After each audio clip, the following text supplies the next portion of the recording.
July 8th meeting. Lori's bringing up the presentation. Just to make sure we're in the right place, it is indeed the OCRA membership meeting agenda. If you could go to the next slide, please. Okay, here is the agenda tonight. First, we'll do check-ins, as we always do.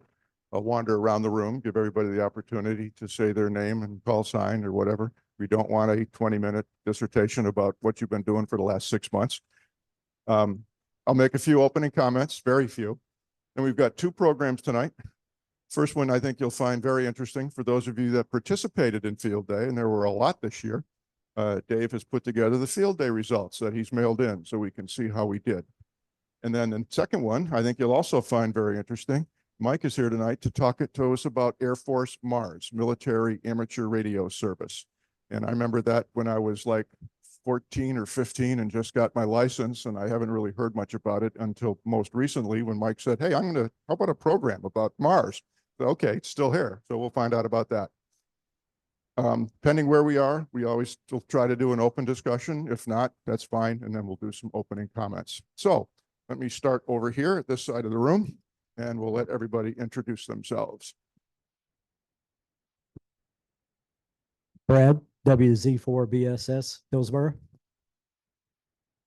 I'm D, KU4GC, Hillsboro.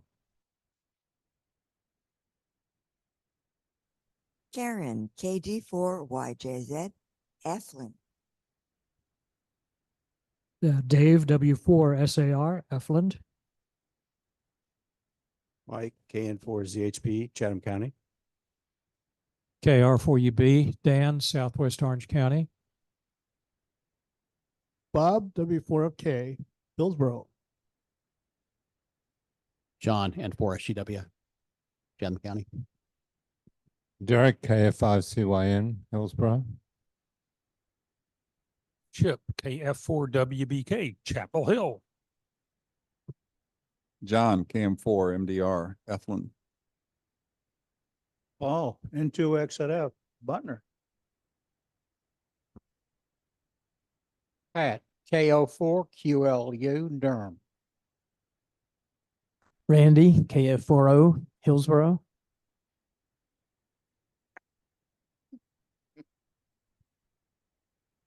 Boyd, KO4GJO, Hillsboro. Boyd has a cuckoo clock in his pocket. Wilson, W4BOH, Hillsboro. Lori, N1YXU, Chapel Hill. My mom is also visiting from Louisville, Kentucky. This is Irma. And on Zoom, we have the following: JR, N4JQR, Alice, KQ4FCA, Jose, KD4JWF, Charles, KQ4TNF, and please note, congratulations to Charles. He got his license last week.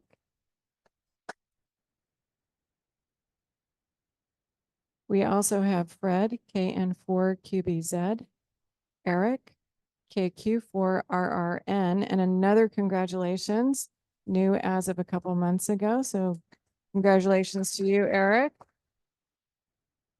Tim, KC1TWR, Ron, KO4RON, Ed, K4AEN, and I'm sorry, W4AEN, I can't read. Doug, KA5ETS, and that is it. Okay, outstanding. Another well-attended OCRA membership meeting. Okay, if we can go back to the agenda slide for a second, and we'll do some opening comments. These are going to be short, and to start off with, I'd like to have Bob come up here and join me, if he would. He and I are going to put on a show for you. Can you imagine that? Cool. Okay, so I have something in my hand, which is now something in our hand. And what we would like to do is to invite somebody to come up to the front of the room, that there'll be something on here that it says about that particular individual. We look around the room and see if I can find it. Sir.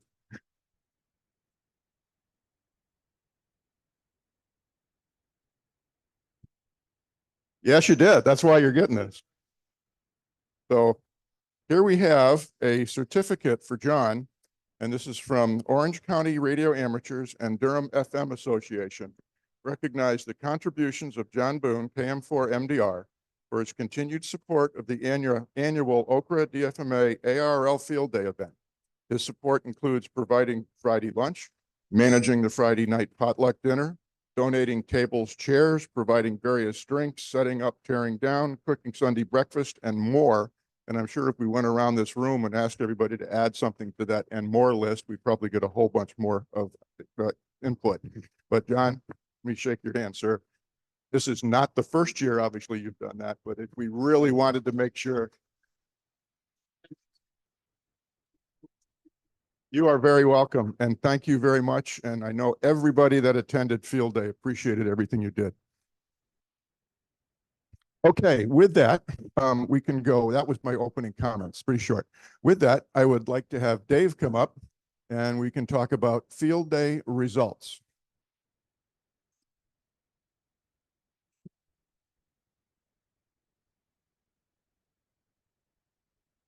It's in the bag, I think. Well, thank you all. Well, field day was challenged this year with the heat we dealt with, but most people I spoke with, or just about everybody I spoke with, actually had good feedback on it. They had a good time there. And I'd like to tell you a little bit about the results. The next meeting, we'll go into more of a debriefing about field day itself, what worked, what didn't. I'm just going to quickly go over how well we did and what I reported and how we compared to last year. May I have the slide, please? Well, this weekend I was supposed to work on my porch, and it being a triple-digit heat index on Saturday, I decided nope. I'd work on the logs we got from field day and put them all together and get what our final score was. And then so I decided to bump off the porch work to Sunday. As you know, yesterday the heavens opened up at home, so that's a project for maybe next week or whenever. But here's what once I got it all together, I just went online and reported everything to the ARL, so it's out of the way. You're given 1 month after the field day date itself to get your results in. So I've well beat that deadline. I think once I did it like 24 hours in advance a few years back, but I decided not to procrastinate like I did with the porch work. So anyway, the preliminary total score we had was 7,038 points.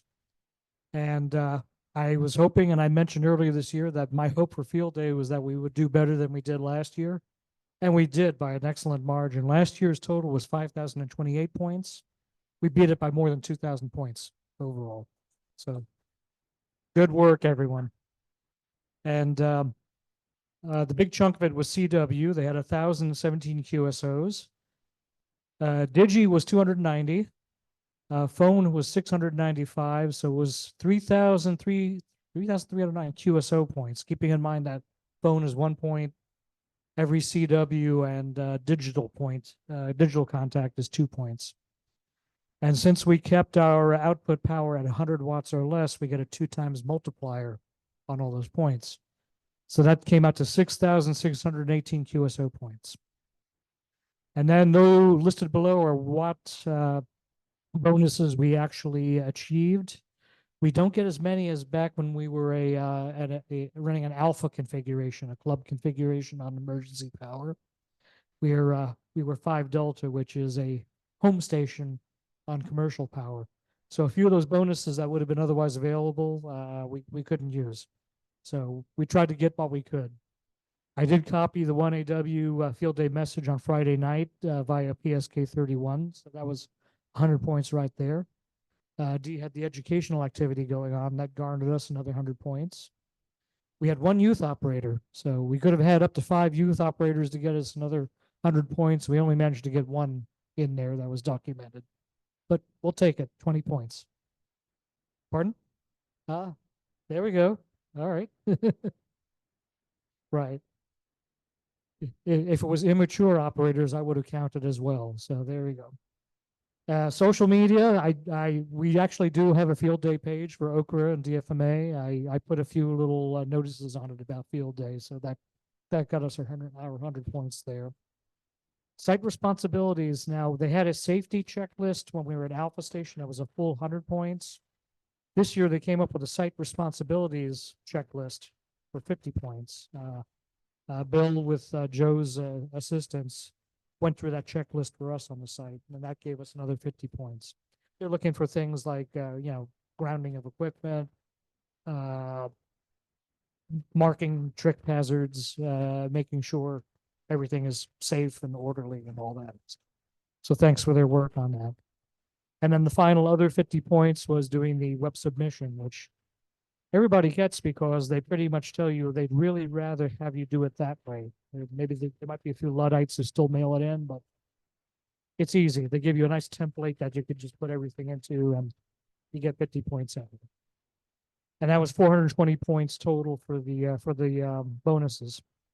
That's what gives us our grand total of 7,038. Any questions on any of this so far? Next slide, please. All right. I know this might be a little, you in the back may have to squint a little bit to see it. But this is a comparison of everything we did this year versus last year.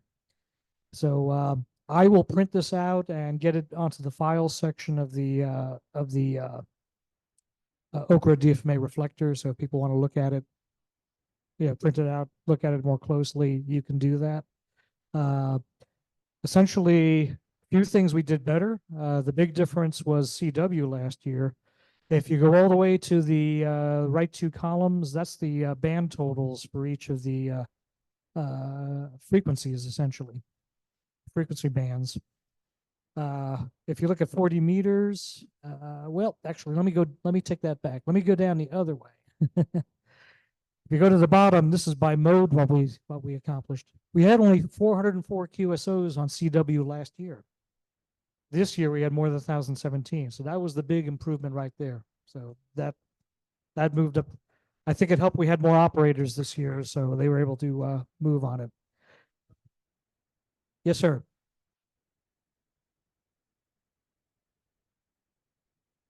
Very true. Very true. Butts in chairs, as Bruce puts it.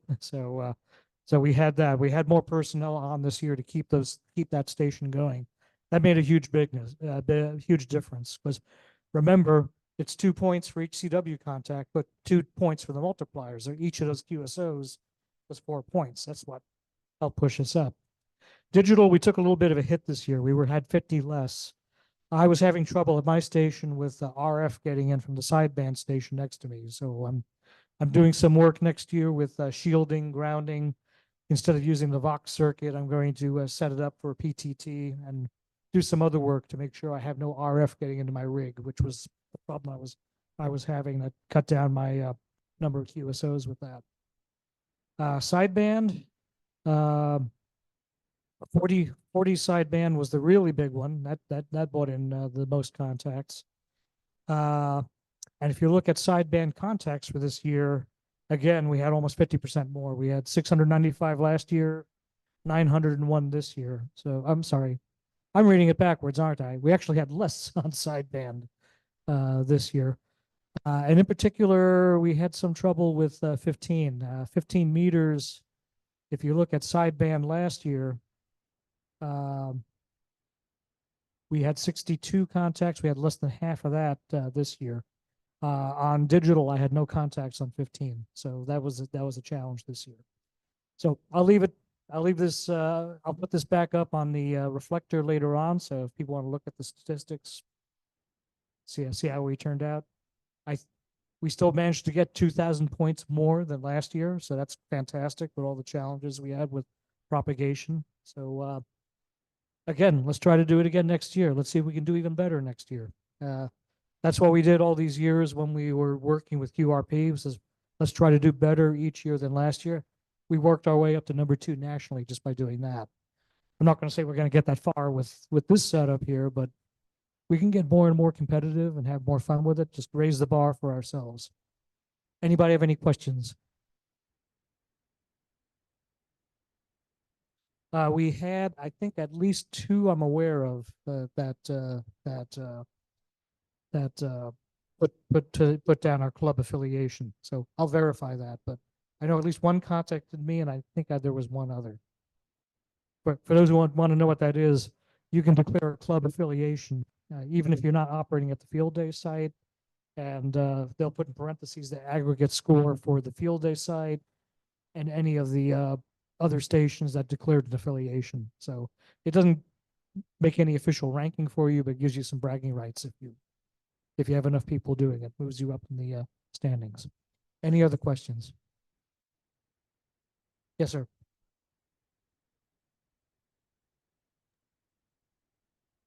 How many participants?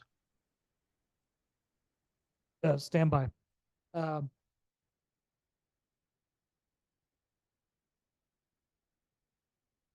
Okay, the question you had what was our antenna configuration compared to last year? I think it was pretty much the same. Did we have any towers up last year, Wilson? Do you recall? No towers. In the past, we had more towers with beams up, so that kind of helped with the accounts and everything. To do all that, we really need a labor pool to do it. I mean, we were working with skeleton crew just to get what we had here. So we had wires and trees. We had some pre-existing antennas, a vertical antenna.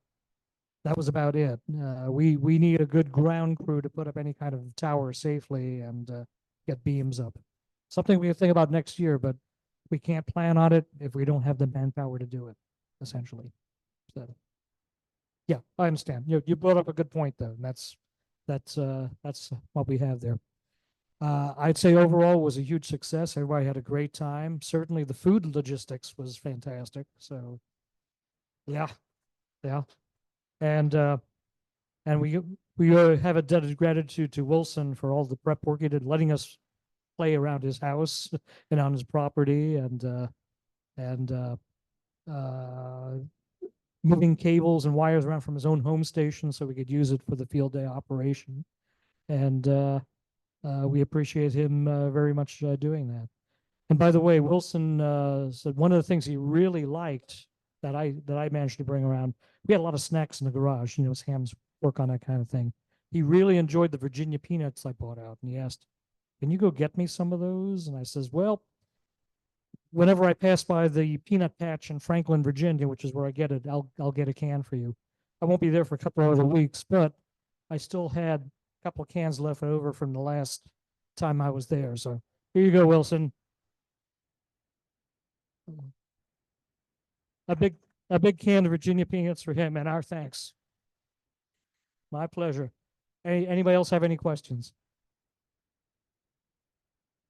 Yes. I'm sorry. The official I sent in the ARL was 25 participants. I think there may have been more that were in place. I'm speaking mainly.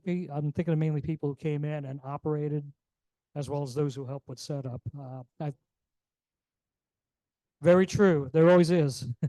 So I put down the official as about 25 participants that were working stations and such and helping with setup. We may have had closer to 35 to 40.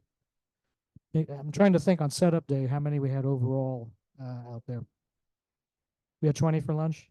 All right, so I think my estimate of 25 because we had some people who just came and although we encouraged them to try and operate, they just watched essentially. So and we try to get them over the mic fright and get them to do something, do a little bit of digital perhaps, but it's something we could work on more next year. And I know that next year the CW operators want to go back to using N1MM. Yes, please do. Go ahead. And we'll discuss more of the logistics for next year to see if we can make it better for everyone and maybe while still having it fun for new people, get a bit more competitive again. So, sir.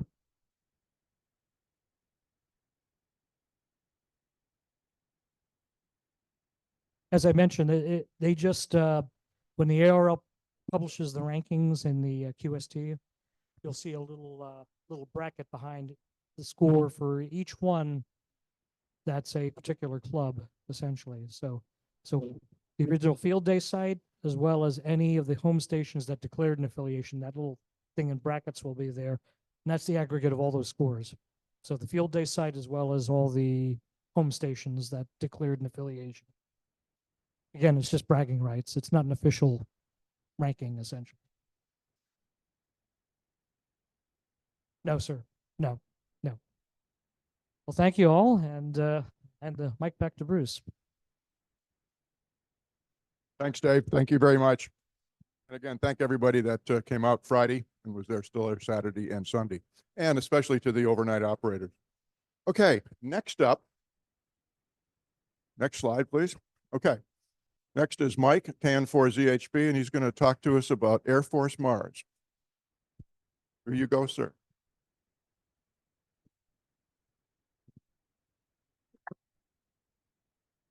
So thanks for letting me talk about Air Force Mars tonight. This is a topic that really excites me, and it's one that I've gotten quite involved with over the past year or so. Next slide, please.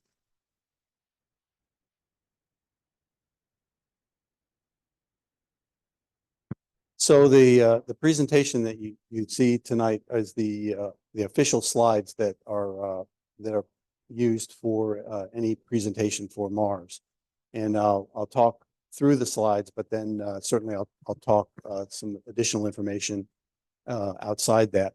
I have to be careful about what we say here because some of the information is secure, and that's partly because it's part of the Department of Defense, and so we operate under those rules, and so they're kind of like the shares. It's very similar in that some of the information is for official use only.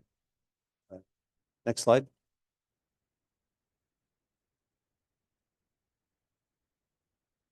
So these are the two Air Force Mars leaders. Just a little bit as a precursor. Mars has been in effect for 75 years or so. It's run out of the Department of Defense. It's military operation, and there are a bunch of operations that are used, which we'll talk about in the slides. Originally, each of the military branches had a Mars. So there was an Army Mars, an Air Force Mars, a Navy Mars, and a Marine Corps Mars. Navy and Marine Mars no longer exist, but Air Force Mars is quite active, and as is Army Mars. These are our two chiefs. The chief is David Altry, and the deputy chief is Mark Allen. I believe they're both located in Air Force Base in Illinois, and I know David is a former communicator in the Air Force. I believe Mark may also be. Next slide.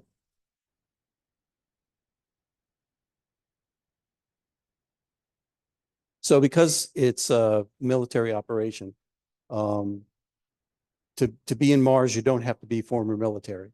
Many of the members are former military, but there are quite a few that are not. I'm not former military. The chief of our region, who's based in Florida, is also not former military. He's a retired homicide detective in Florida. But because it is military based, there's always a mission, a vision, and a values. And the mission is to provide radio communications on behalf of the Department of Defense in support of anything national security. The vision is, of course, to provide top rate communications, especially when other communications are not available. And this will be done in peacetime or wartime or a time of crisis. So it's very similar to what we do in emergency management and in our regular ham communications. And of course, the values are Air Force in that they values of integrity first, service before self, and excellence in all we do. Next slide. So as I said, there's quite a history of Mars.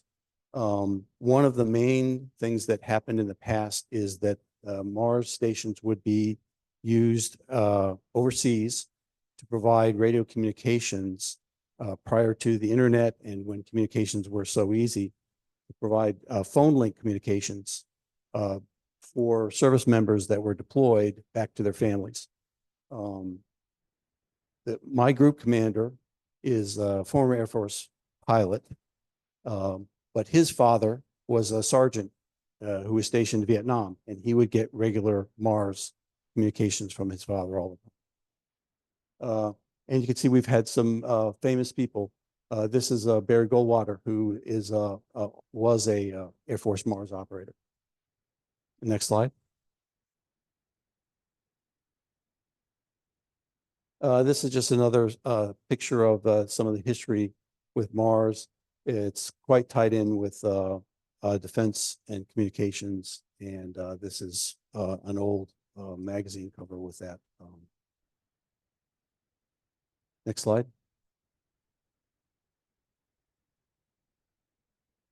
So this is Camp Pendleton in California. This was one of the Mars stations there that were providing phone links. And of course, that was through many of the wars that we fought and regular deployments in peacetime. Next slide. This is the Mars station that's in Vietnam.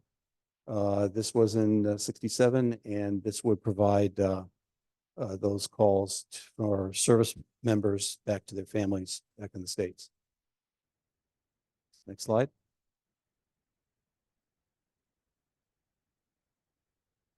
So one of the complaints that I've often heard about Mars isn't that outdated? You know, what's it being done? Well, Mars is actually quite active now. And of course, this is Air Force Mars. Air Force Mars has about 750 stations. You're licensed as a station, and you're the operator of that station. Army Mars is much smaller, but they're considered to be, if we do joint exercises, Army Mars will often take the lead. There's about 250 Army Mars stations in the U.S. and about 750 or so Air Force Mars. Air Force Mars also has better toys to play with. They're a little more advanced. Next slide. So we operate under DoD instructions. This is the Mars policy. Next slide. So this is of course very hard to read, but I'll go through it. Mars provides HF radio communications that is through the FCC. You have to be an FCC licensed operator to be a Mars member, but we don't use FCC frequencies. We use military frequencies. It's independent, supported by and as requested by the DoD. It's worldwide. Of course, most of our operations are in the U.S., but we will communicate with deployments, and there still are stations that will do that deployment, even though with Zoom now and all the internet connections, you can quite often get the morale calls that families have with their deployed loved ones. As I said, it's a global communications. It's also used when requested by the DoD to support air crews, ground forces, and also ships for emergency situations, official business, and morale calls.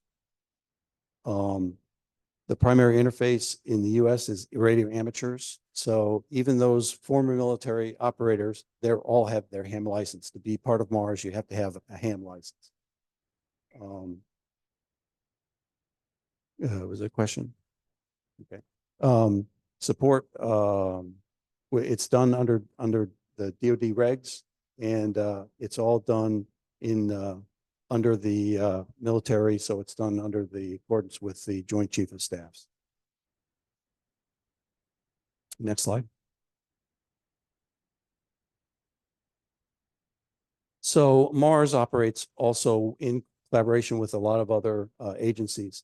You can see shares is up there, and I think the last time I was here, I talked about chairs and how in Chatham County we use that for emergency management, particularly with Windling. It's of course it's under the Department of Defense, and that is our old Mars symbol. This is Air Force Mars's new symbol that occurred with their 75th anniversary. And of course, then it's also done with Skywarn and ARRL. So there's a great collaboration with Mars with these other stations.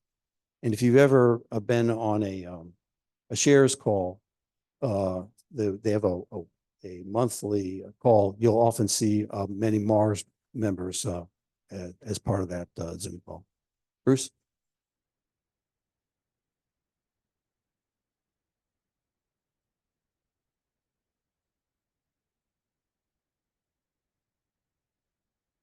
In North Carolina, yeah, that's true. And this did make it into this slide. They were produced with that, but yes, it would be with Oxcom also. Yeah, we're good. Next slide. So what are our capabilities? So if we're called upon, we will operate with state, county, and local government agencies, RACES, ARES, Oxcom, and radio amateur operators. That information is collected and used with the local, state, local, and county officials. It's also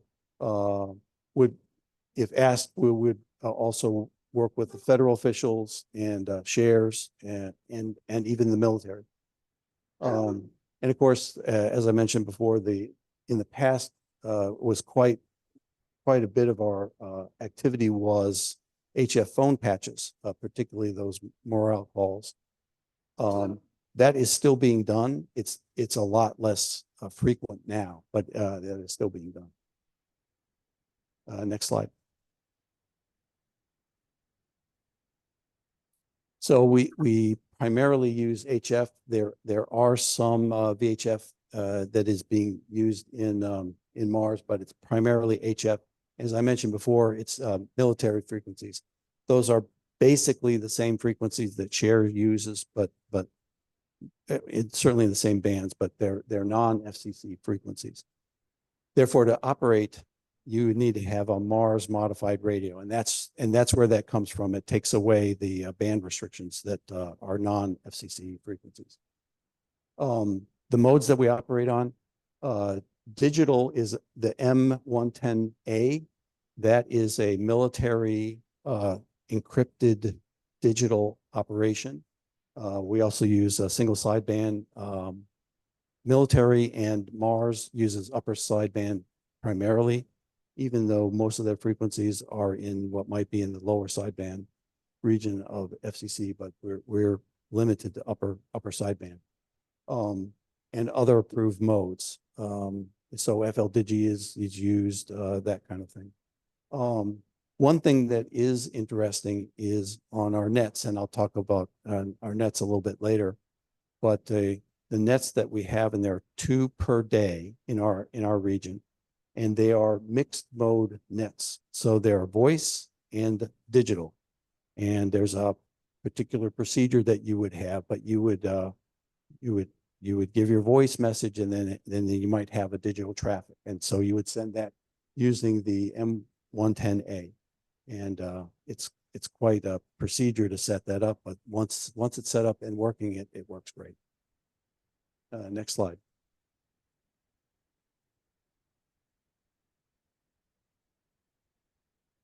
So as I mentioned before, there's about 750, probably a little bit more now, Mars stations. People come in with a wide variety of skills. Even though I'm part of Air Force Mars, we have people who are former Army, former Navy, former Marine Corps, as well as former Air Force. Many of them are Signal Corps, so they were radio operators, but not all of them. As I mentioned before, the group commander that in my group is a former Air Force pilot, and he flew tankers. So, which I think is quite an interesting job. So the diverse set of backgrounds and skills, but I've found that that is one sharp group of people. You can't pull the wool over anybody's eyes. They know what they're doing. We have the ability to operate interactively with civilian and government operations. We just got done with a net a couple months ago where we were specifically looking to operate and interact with civilian radio stations in a split mode.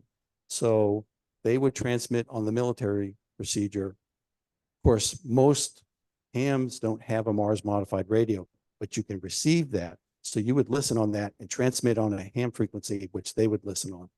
And it would have worked well, but it was in the middle of a solar storm. So nobody talked that weekend.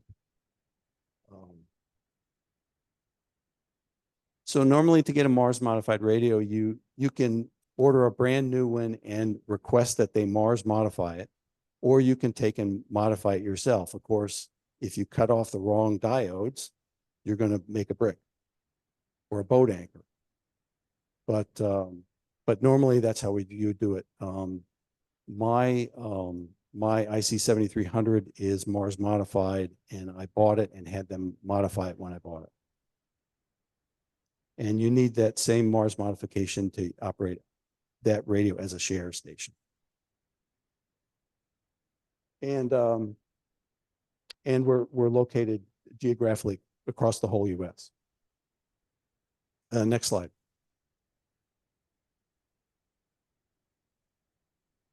So this is many of the resources that we have. I won't spend a lot of time on that, but the Mars Radio, MarsCom are two of the different activities. They're put in different sections of them. Of course, there's a lot of manuals to read, and they're in different sections, but they have different functions. There's several Mars stations. There's a really common one to try and hit is the one in the Pentagon, which is WAR as their call sign. Interesting. We have transglobal communication squadrons that run nets daily, and those will be nets across the whole U.S. So there might be a lot of relays there, but they operate on a daily basis. And then we have at least three base support teams, one based at Traverse Air Force Base in California, and then 2 Air National Guards, both in New York. There are quite a number of other stations around the country. When we did that net where we were trying to communicate with, it's a Mars net communicating with interoperability. We had a station that was at Patriot Point in Charleston, South Carolina. And John's quite familiar with that one. It's on the, I believe it's on the aircraft carrier. Yeah. Next slide. So these are our wings. You'll notice that those wings look very close, very similar to FEMA wings. And that's because they are almost the same as FEMA wings. One thing that you can't see behind this little window here is Puerto Rico and the Virgin Islands. Puerto Rico and Virgin Islands are in FEMA in Region 2, which is with New York and New Jersey. Go figure that one. But in Mars, they are with Region 4, which is where we are. Region 4 is Mississippi, Alabama, Georgia, Florida, North Carolina, South Carolina, Kentucky, and Tennessee, as well as Puerto Rico and Virgin Islands. And the nets that we have on our region you will hear people from all of those states. As I mentioned, they're run 365 days a year, and they're 2 nets per day, and we operate with both a digital and voice. Next slide.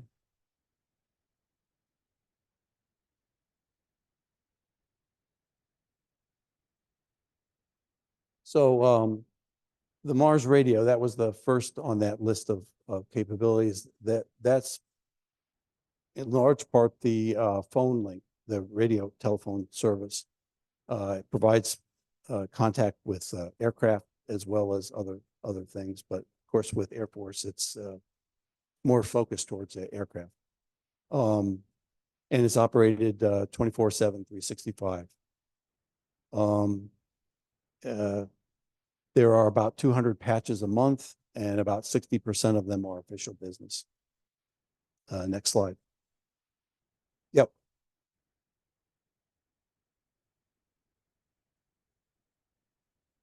I believe there are both, but quite often they'll be retired or Mars, not active duty military. Yeah. You'd have to know the frequency, which is official use only information. So, next slide.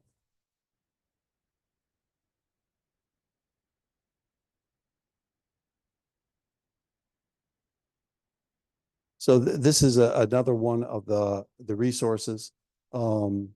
This is a lot of our training. So our twice daily nets would, I think, fall under this. So it's on the air training, support, exercise, and that kind of thing. Units from all branches of the DoD are involved with those, and when we do, there are 4 major exercises a year, which ends up being like field day times on steroids. We have 4 of them. You're required as a member to participate in one of them. Next slide.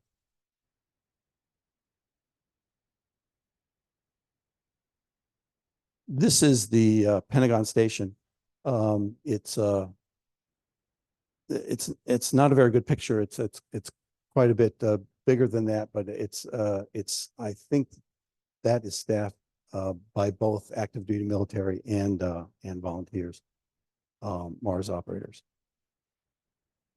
And of course, it's quite active and is used in a lot of the exercises.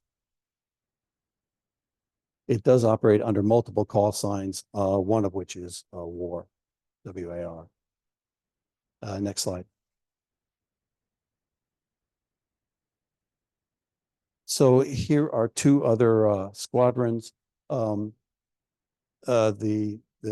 Transglobal Communication Squadron is dedicated to voice, and that's to send voice-only messages. And of course, then the this is a 24/7 digital message network, and those are primarily fixed frequency stations that are located around the country. In our region, we have 4.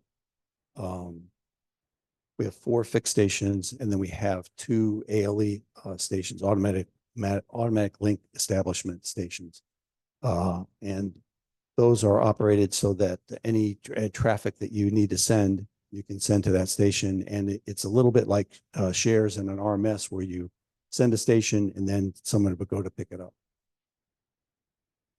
And this is all done through the military software, which is quite good and very, very easy to use once you get it set up.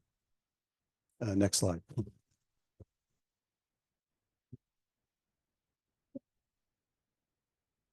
As I mentioned before, there were 3 base support teams, 2 in New York and 1 in California. But there are other military stations. For Air Force, they're primarily Air Force stations located around the country that also provide support. But these are 3 main database support teams. Next slide.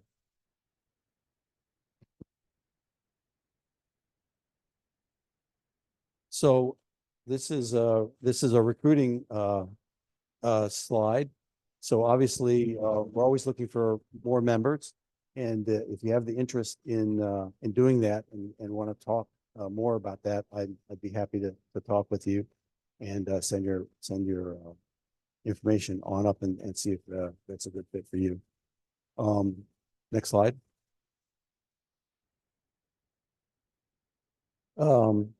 There are wing communications that so the wings are like the FEMA regions, and so there are wing communication nets. There's one in the morning and one in the evening.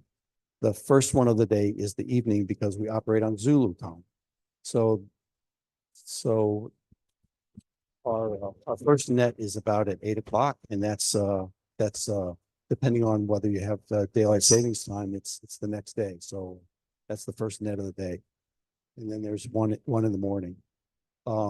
There are administrative nets. So if you're in management, then you would be involved with that. I mentioned the 4 quarterly exercises.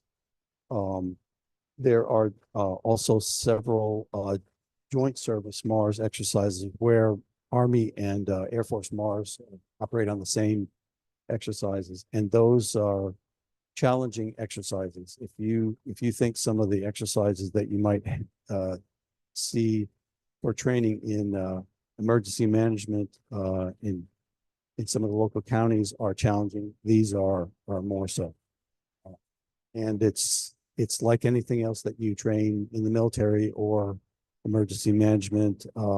You want to train harder than the actual incident that you might want to do. So they're challenging.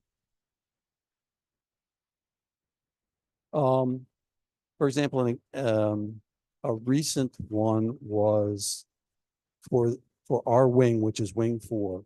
There was a simulated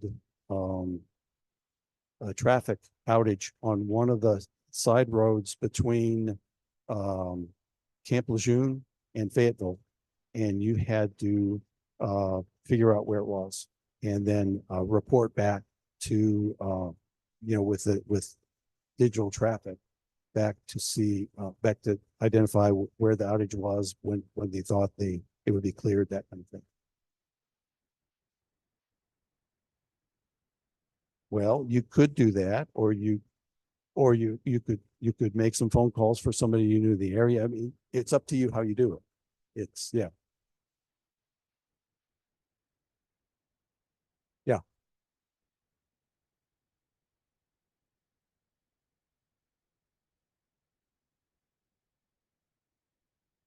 Well, I can't tell you those frequencies. There are they use frequencies from about 3 up to I think 13, and there may be one in the 17 and 21 megahertz. There are quite a few. I mean, we have a sheet with a grid of all the frequencies. Each wing would have their own frequencies. Army Mars would have their frequencies, and then there's some national frequencies.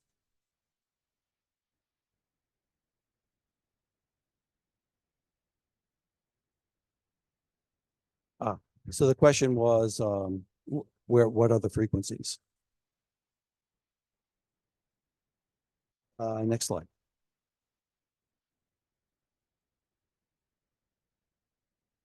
So I can tell you a lot about this because I went through the training, and it's the whole process of joining and what happens.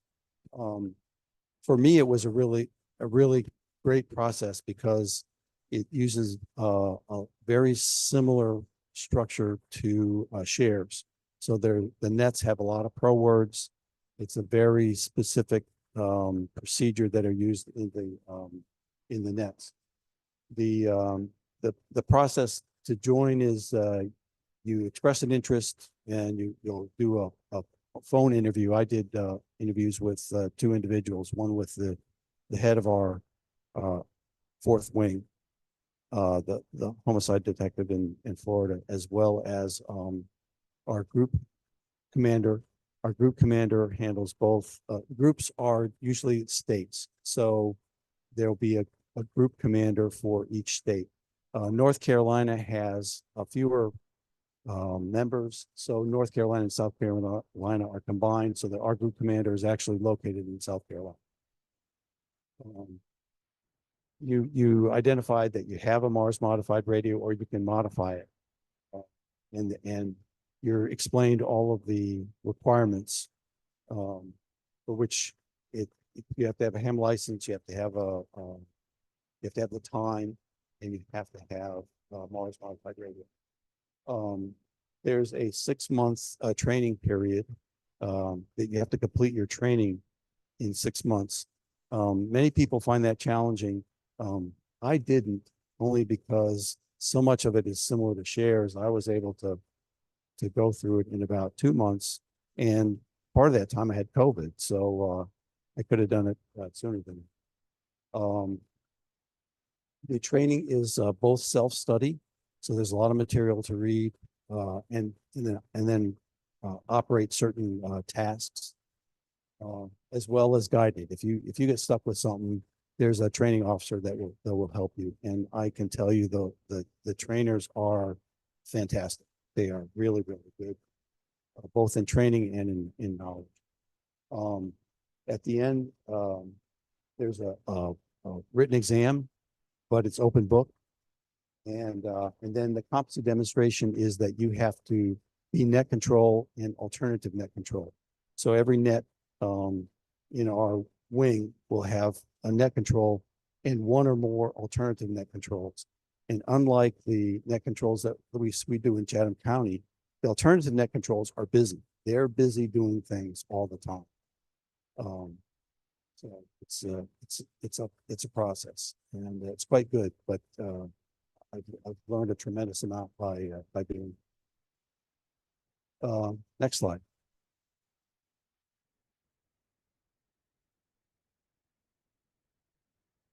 So if you're if you have any interest, and I'm happy to chat with you about it.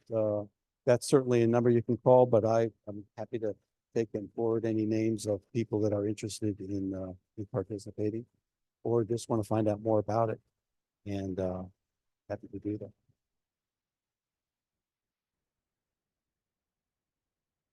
Yes. It's the military. It's the M110A. PC. Yep. Windows 10, Windows 11. Windows 10 or Windows 11. No. So the question is, are there digital stations on 24/7? And that's true. We have 4 in our region. They're located. One of them, the closest one for us, is located in Kentucky, but he's a strong station. I'm easily able to hit him. One in Florida. I think there's one in Georgia, and I'm not sure where the 4th one is. But they're located kind of at the extremes of the region. They the digital mode that they operate in is that military software M110A, and it's been upgraded a couple of times, so it's a pretty good system. Other questions? Yes. Yes.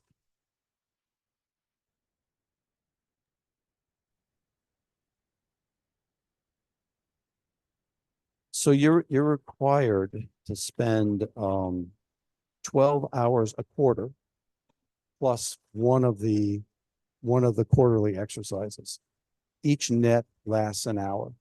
A lot of that time is downtime, but there's a check-in procedure that happens. Usually there'll be traffic, so there'll be messages sent out, or they'll ask for information that you have to send back, and you can send it either during the net, or you can send it to one of the fixed message centers. And then there's an authentication process. So to make sure somebody's not hacking in, who's not an operator, because if you listen to it, you get the pattern. It takes a while, but you'll get the pattern of how it operates. There's an authentication process to verify that that you are, officially part of the group. And I could tell you about it, but I'd have to kill you. Are they going to make these slides available?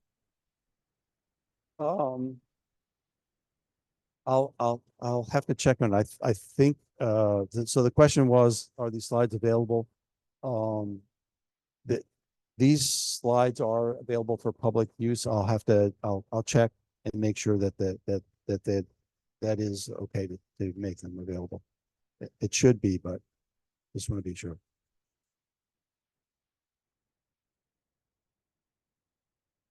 Okay.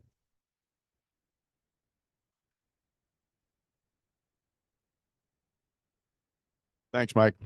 There's what? Oh, there's one more slide. This thing is not on, Wilson. Hang on one. Howard. 1, 2. Okay, just get a little closer to the mic.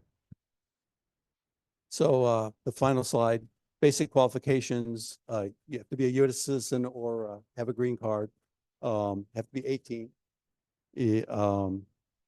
48 hours per year, that's 12 hours per quarter.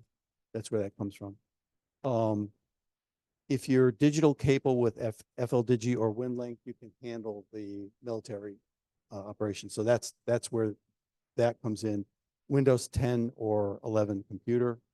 The time it takes to complete the training, I spent less time completing that training than I did studying for any of the exams, the ham exams. So that's there is some reading, but it's not onerous.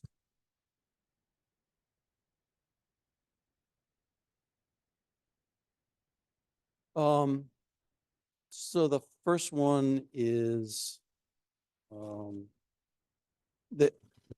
a lot of the communications are, because they're military based or potentially military based, there's some encryption. So the first part is just getting your computer set up with their encryption methods, and then how to send encrypted messages over the radio. The second is, tuning into the net and listening, because the first thing you want to do is listen to get the pattern. There's a official script. Then there's sending messages is critical. That's a major part of what we do. And there's a very, very specific format to those content of the messages. Once you learn it, it's not hard, and the software that you use, the M110A, that helps with that tremendously. But what they will do is they will send you, potentially they'll send you a script with some information, and then you fill in the script and it puts it into a package that will then create a message and send it up. And you either send that via the net or to that fixed message center or the ALE. I mentioned the open exam. It's an open book exam at the end. And then to getting your station set up and then participating in the nets. When you do the net control or alternative net control, one of the important things is to take notes in terms of who's in, who sent messages, when they were sent, that kind of thing. So that's a lot of the training process, excuse me, will be part of that process of practicing that. And it's pretty common to have anywhere from 15 to 30 people check in on a net, on each of the nets, morning and evening, for our wing. So that's a lot of record keeping, plus all the messages that are sent. And then you have to keep a log of that and send that in every month to your group commander, and then that all gets compiled together.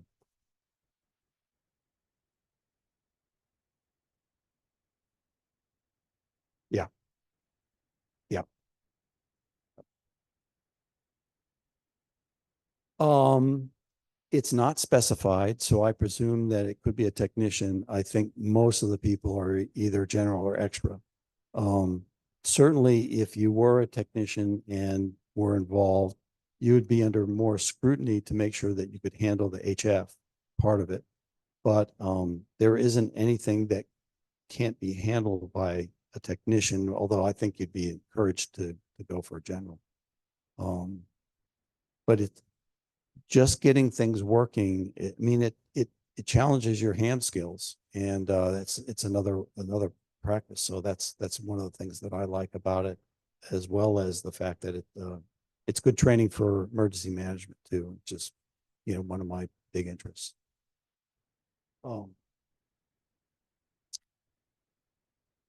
So just to finish off that slide,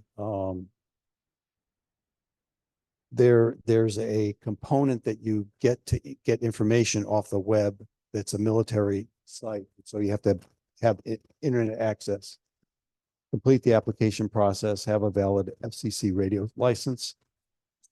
Your station has to be a minimum of 100 watts. And most of the people, that's all they have. That's all I have. I don't have an amplifier. And you have to operate outside the amateur band. So that's the Mars modification.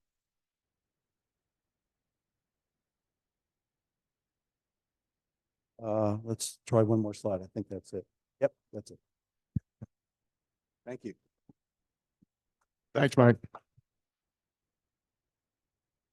Yeah, so I would like to add on to the question about are the slides available, because we recorded this.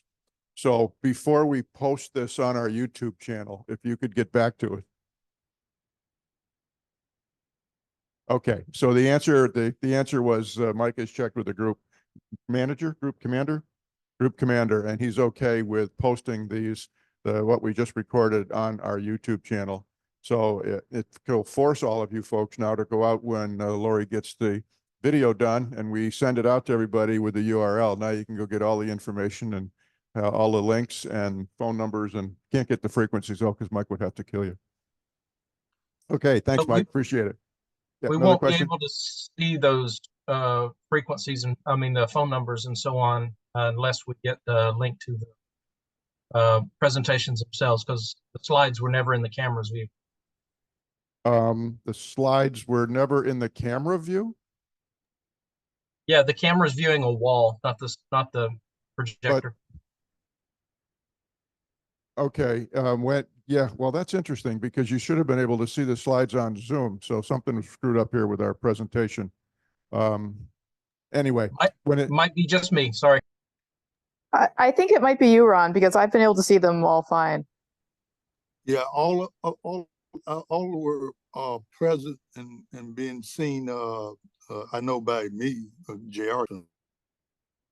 All right, so you're doing something, Ron, because I mean, we can see them in the room, and what we're looking at in the room is Zoom. So if you're up on Zoom, you should be able to see all the slides that Mike was talking to. So yeah, when you get the link to the YouTube video, they will be fine on that. If not, give me a shout. I've got the original. It's about 2 terabytes long. It's a big presentation. Okay, again, thank you very much.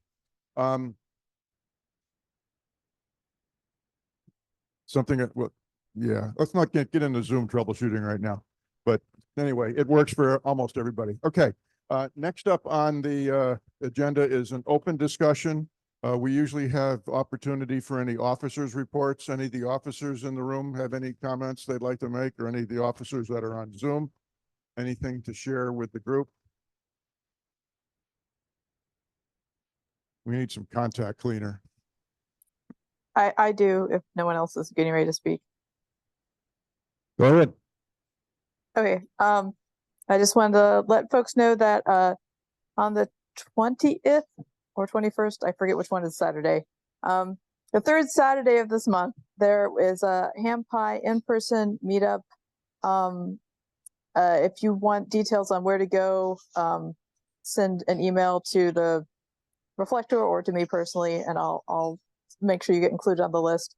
But it's going to be, Chuck is going to be discussing how to use Raspberry Pis to reprogram microprocessors. So if that's of interest to you, let me know. And details will be coming to people who are already kind of on the HampI list as to like where to go for that. If you can't go, it will be a hybrid meeting, so there will also be a Zoom available. Well, you know, That's- to some people, a hot mic is like honey to a bear. How many people were on the radio in the 1950s? I guess I'm one of a select group.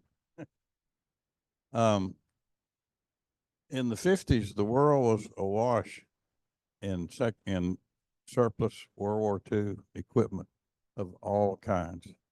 And there were quite a few Mars operators. It was much less organized than it is now, but they did meet. And a perk of being on Mars was getting equipment. And all you had to do was tell somebody that you wanted equipment. And I don't know if you told them what you wanted or not, but I think it probably helped to tell them what you wanted. But there were radios, transmitters, and receivers, and things of unknown parentage and function, and diesel generators. And just there were people whose garages were full of of Mars supplied surplus equipment, some of which was actually used on Mars, and much of which was used on other bands. So if you ever wondered where all the equipment in the land of magic came from. There might be something there. Okay. Anybody else? Thanks, Aurora, for that update. Anybody else have any comments, questions? Okay. Open discussion from the group. Anything anybody wants to bring up before we move on to the closing out? Bob.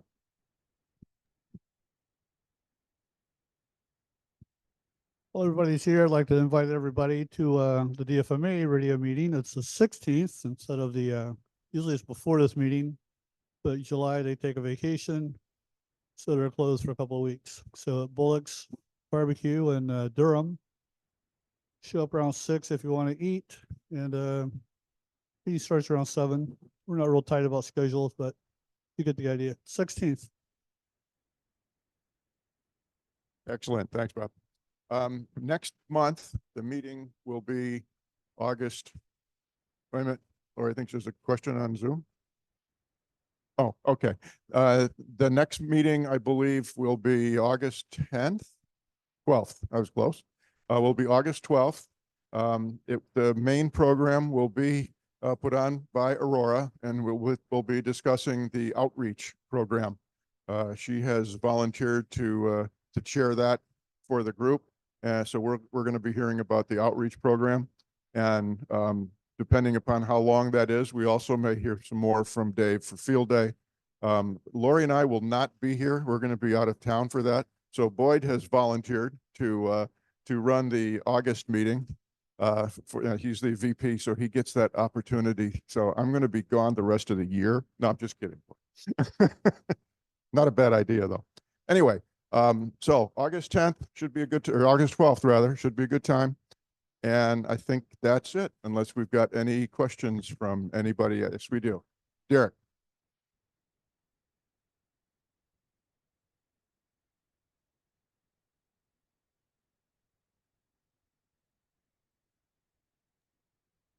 Yeah, RARS. Yep.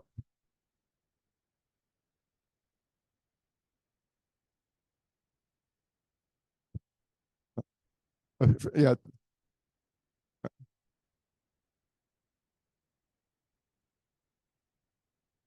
Okay, so Derek's question is, how many in our club are cross-linked to RARS?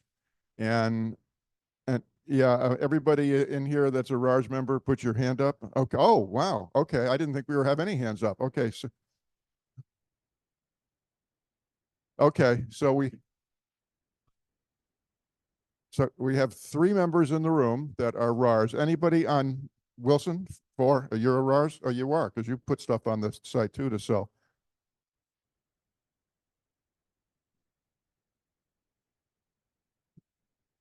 Absolutely. Yeah, I check. I checked with RARS about maybe a year and a half ago to see if, because we were at that time trying to figure out how we were going to list stuff for sale on our website and if we wanted to or whatever. And we figured, why reinvent the wheel? But they said, no, you can't use our wheel because they didn't want just random stuff being up there to have everybody access to posting, which is a reasonable statement from them.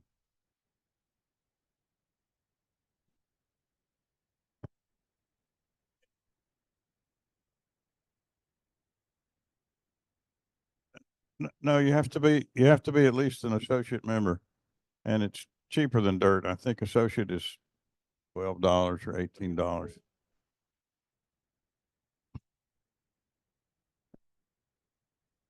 Your age group now. Don't talk about me. That means everybody over 40 is $1 a month. I don't know. Okay. So very good. Thanks, Derek. Any other questions, comments? If you want to buy stuff, Wilson still has a whole cellar full of stuff he's trying to get rid of from estate sales.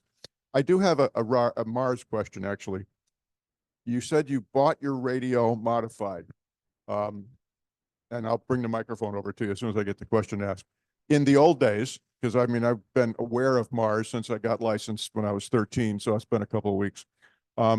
You could modify them yourself because they're discrete component radios. Now everything is firmware. And you ordered it modified. My assumption is that it's different firmware that they load the radio up with. No, it's still a component related. Let's take out a diode. Okay, and you have to prove you're a Mars member though to order a Mars modified radio, correct? Okay, the answer was you're supposed to, but pretty slack. Okay, that's different because in the old days, well, anybody could modify them, but you were supposed to prove you were. Okay, all right. I think that's a wrap, and thank you everybody for coming. And we'll get the room cleaned up, and then Dave and Karen can go home and lock the building up too. Thanks again.